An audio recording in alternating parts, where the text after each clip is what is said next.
এই 50 ওয়াক্ত নামাজ নিয়ে যখন বিশ্বনবী খুশিতে মনে আনন্দের সহিত যখন চলে আসতেছেন, আসার পথে মুসা আলাইহিস সালাতু ওয়াস সালাম সাথে দেখা হয়ে গেল। মুসা নবী বলছেন, ও নবী, আপনার উম্মত তো 50 ওয়াক্ত নামাজ পড়তে পারবে না, আপনি আল্লাহর কাছে যান, আল্লাহর কাছে যাই কিছু নামাজ পড়িয়ে নিয়ে আসেন। আল্লাহ রাব্বুল আলামিন বলেন, সুবহানাল্লাযী ইয়াসরা বিআবদিহি লাইলাম মিনাল মাসজিদিল হারাম ইলাল মাসজিদিল আকসা। আল্লাহু আকবার। নবী করিম সাল্লাল্লাহু আলাইহি ওয়াসাল্লাম বলেছেন, আমি কাবা হাতিমের ভিতরে শুয়েছিলাম, এমন সময় হযরত জিবরিল আলাইহিস সালাতু ওয়াস সালাম হাজির হলেন। জিবরিল আলাইহিস সালাতু ওয়াস সালাম আসার সঙ্গে সঙ্গে তিনি একটা বাহন নিয়ে আসলেন। বাহনটির নাম হলো বুরাক। সকলে বলেন, বাহনটির নাম কি? বাহনটির নাম হলো বুরাক। বুরাক নিয়ে আসার পর বিশ্বনবী জনাব মুহাম্মদ রাসূলুল্লাহ সাল্লাল্লাহু আলাইহি সাল্লামকে বলছেন, জিবরিল তার হৃৎপিণ্ডগুলোকে বের করার পরে জমজম কূপের পানি দ্বারা তার সমস্ত অঙ্গগুলোকে ধৌত করা হলো। ধৌত করার পরে ওই স্বর্ণের পাত্রের ভিতরে ছিল হিকমত এবং ঈমান দ্বারা পরিপূর্ণ। ওই হিকমত আর ঈমান দ্বারা তার ভিতরে হৃৎপিণ্ডগুলো ঢুকিয়ে দিয়ে সমস্ত শরীরটাকে ক্লিন হার্ট সার্জারি করার পরে সেলাই করে দিয়ে আবার আগের মতো সাবেক করে দিলেন। বলেন সুবহানাল্লাহ। আমার ভাইয়ের, আমার বন্ধুগণ, সেইখান থেকে ডাক্তাররা যে এখন ক্লিন হার্ট সার্জারি করে ওই বিশ্ব নবীর কাছ থেকে এই বিষয়টা শিখে আসছে। কথা বলেন ঠিক কিনা? বিশ্ব নবী যদি এই ক্লিন হার্ট সার্জারি আল্লাহ যদি না করাইতেন, তাহলে দুনিয়ার মানুষ শিক্ষা পাইতো না, তাহলে এটা তারা কখনো শিখতে পারতো না। এরপরে জিবরিল আলাইহিস সালাম নবীকে বললেন, আপনি বাহনের ভিতরে চড়েন। বাহনের ভিতরে চড়ার পরে বাহনটিকে নিয়ে চলে যাওয়া হলো বাইতুল আকসা। বাইতুল আকসা মসজিদের সামনে যাওয়ার পরে মসজিদের সামনে খুঁটির ভিতরে বাহনটিকে বেঁধে রাখা হলো এবং বিশ্বনবী জনাব মুহাম্মদ রাসূলুল্লাহ সাল্লাল্লাহু আলাইহি ওয়াসাল্লাম মসজিদের ভিতরে ঢুকলেন এবং 2 রাকাত নামাজ আদায় করে নিলেন। নামাজ আদায় করার পরে বিশ্বনবীর কাছে চলে আসলেন জিবরিল আলাইহিস সালাতু ওয়াস সালাম 2টা পেয়ালা নিয়ে। একটা পেয়ালা হলো দুধের, আরেকটা হলো মদের পেয়ালা। এবার জিবরিল আলাইহিস সালাম পেয়ালা দুটো নিয়ে হাজির, বলছেন, নবী আপনি পান করবেন। বিশ্বনবী বিসমিল্লাহ বলে যখন হাত দিলেন, বদুর পেয়ালাটা বিশ্বনবীর হাতে চলে আসলো। বিশ্বনবী পান করে নিলেন। তোরা বলেন সুবহানাল্লাহ। সম্মানিত ভাইয়েরা আমার, সেইখান থেকে চলে গেলেন। জিবরিল আলাইহিস সালামের মাধ্যমে বিশ্বনবীকে নিয়ে যাওয়া হলো প্রথম আসমানে। প্রথম আসমানে যাওয়ার পর সেইখানে যাওয়ার পরে দেখে আমার আপনার নবী বাবা আদম আলাইহিস সালাতু ওয়াস সালামের সাথে দেখা হয়ে গেল। তারপর সালাম বিনিময় হয়ে গেল, তার সাথে কিছু কথাবার্তা হয়ে গেল। কথাবার্তা শেষ করার পরে ওইখান থেকে চলে গেল দ্বিতীয় আসমানে। তৃতীয় আসমানে যাওয়ার পর ওইখানে 2জন নবীর সাথে দেখা হয়ে গেল। একজন নবী হলো ইয়াহইয়া, আরেকজন নবীর নাম হলো ঈসা। 2জন নবীর সাথে দেখা হয়ে গেল। 2জন নবীর সাথে দেখা হওয়ার পরে কথাবার্তা শেষ করে এখান থেকে চলে গেল তৃতীয় আসমানে। তৃতীয় আসমান যাওয়ার পর সেইখানে আরেকজন নবীর সাথে দেখা হয়ে গেল।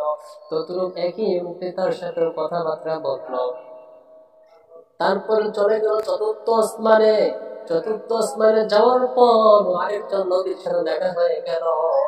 সেই নবীর সাথেও তিনি কিছুক্ষণ কথাবার্তা বললেন। বলার পর আবার চলে গেল সেই পঞ্চম আসমানে। পঞ্চম আসমানে যাওয়ার পর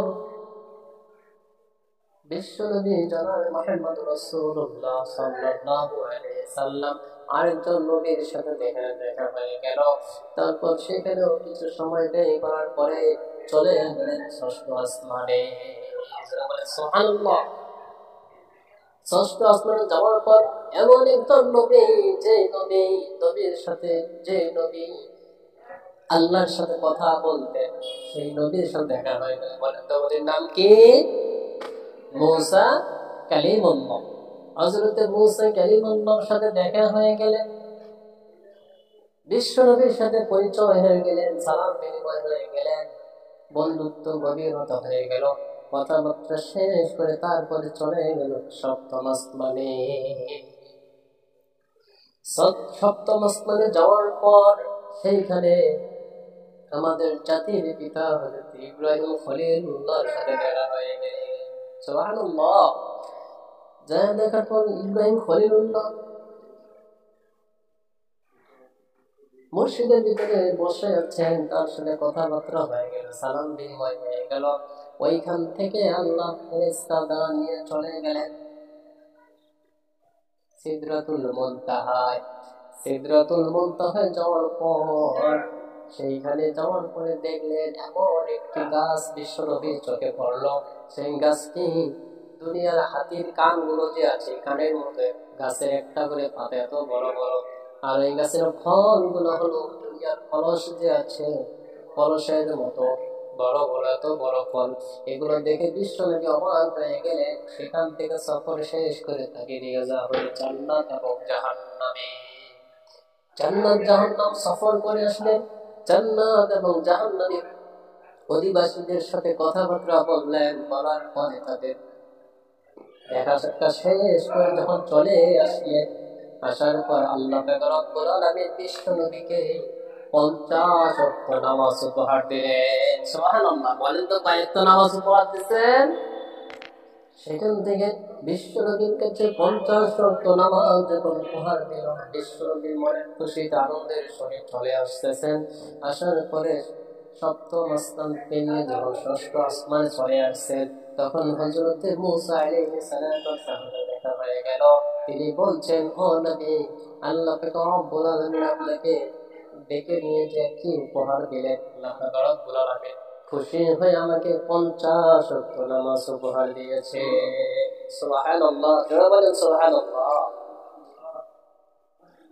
এই 50 ওয়াক্ত নামাজ নিয়ে যখন বিশ্বনবী খুশিতে মনে আনন্দের সহিত যখন চলে আসতেছেন, আসার পথে মুসা আলাইহিস সালাতু ওয়াস সালামের সাথে দেখা হয়ে গেল। মুসা বলছেন, ও নবী, আপনার উম্মত 50 ওয়াক্ত নামাজ পড়তে পারবে না, আপনি আল্লাহর কাছে যান, আল্লাহর কাছে যাই কিছু নামাজ পড়িয়ে নিয়ে আসেন। এই কথা অনুসারে বিশ্বনবী চলে গেলেন আল্লাহর কাছে। আল্লাহর কাছে যাওয়ার পর আল্লাহ পাক রব্বুল আলামিনের কাছে আবেদন করলেন, দরখাস্ত করলেন, 5 ওয়াক্ত নামাজ কমিয়ে দিয়েছেন, এখন 50-এর ভিতরে 5 ওয়াক্ত কমিয়ে দিলে থাকে 45 ওয়াক্ত। এই 45 ওয়াক্ত নামাজ নিয়ে বিশ্বনবী চলে আসলেন। আসার পরে আবার রাস্তার ভিতরে মুসা আলাইহিস সালাতু ওয়াস সালামের সাথে দেখা হয়ে গেল। মুসা বলছেন, ও নবী, আপনাকে কতটুকু নামাজ দিয়েছে?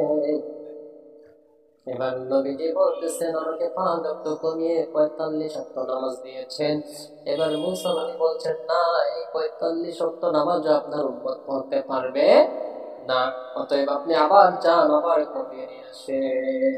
এইভাবে যখন বিশ্বনবীর কাছে বারবার আবেদন করলো, বিশ্বনবী তখন হাদিস শরীফের ভিতরে আসছে 9 বার যাওয়া আসা করছে, 9 বারে 5 লাখ 45 ওয়াক্ত নামাজ এখন কমিয়ে দেওয়া আসা হলো। এরপরে বিশ্বনবীর কাছে আল্লাহ পাক ওহীর মাধ্যমে জানিয়ে দিলেন, ও নবী, আপনার উম্মতেরা যদি 5 ওয়াক্ত নামাজ যদি নিয়মিত ঠিকমতো আদায় করতে পারে, আমি রব্বুল আলামিন বলে দিলাম আপনার উম্মতকে 5 ওয়াক্ত নামাজ আদায় করার কারণে আমি 50 ওয়াক্ত নামাজের সওয়াব দান করব। সকলে বলি সুবহানাল্লাহ।